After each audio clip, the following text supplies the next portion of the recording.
Praise the Lord. கிறிஸ்துவுக்குள் பிரியமான என் அன்பு தேவ பிள்ளைகளே,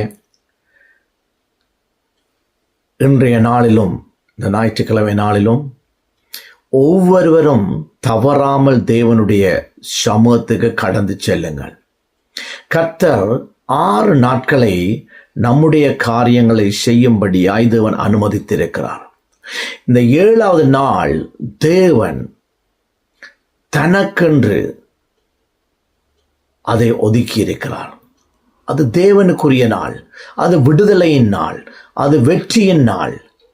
ஆகையினால தேவனை சொந்த இரட்சகராய் ஏற்றுக்கொண்ட ஒவ்வொரு தேவ பிள்ளைகளும்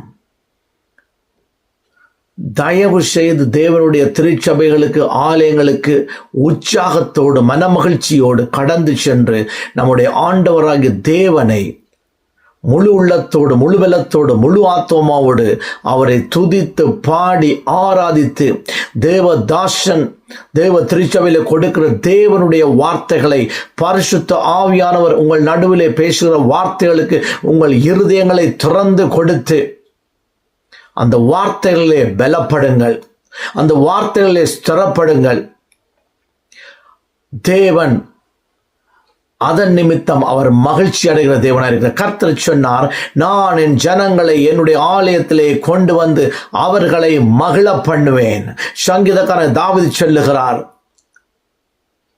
நான் கர்த்தரை எக்காலத்தில் ஸ்தோத்தரிப்பேன், நானும் என் வீட்டாரும் ஒன்றால் கர்த்தரையே சேவிப்போம். வாருங்கள் தேவனுடைய ஆலயத்துக்கு போவோம் என்று சொன்னவளில் நான் மிகுந்த மனமகிழ்ச்சியாக இருந்தேன். என் அன்பு தேவ பிள்ளைகளே, கர்த்தரை அறியாத பல மார்க்கங்களை பின்பற்றுகிற ஜனங்களை எவ்வளவோ பக்தியோடு அவர்களுடைய ஆலயங்களுக்கு கடந்து செல்லுகிறார்கள், அவருடைய பக்தி வைராக்கியத்தை வெளிப்படுத்துகிறார்கள். ஆனால் நானும் நீங்களும் ஆராதிக்கிற தெய்வம் அவர் ஜீவன் உள்ளவர், உயிர் உள்ளவர், என்றும் ஜீவிக்கிறார்.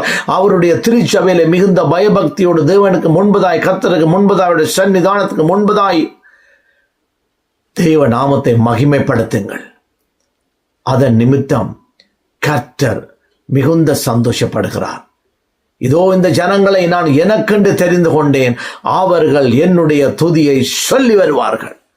ஆகையினாலே சபைக்கு செல்லுங்கள், சந்தோஷமாய் கர்த்தரை துதியுங்கள். May God bless you.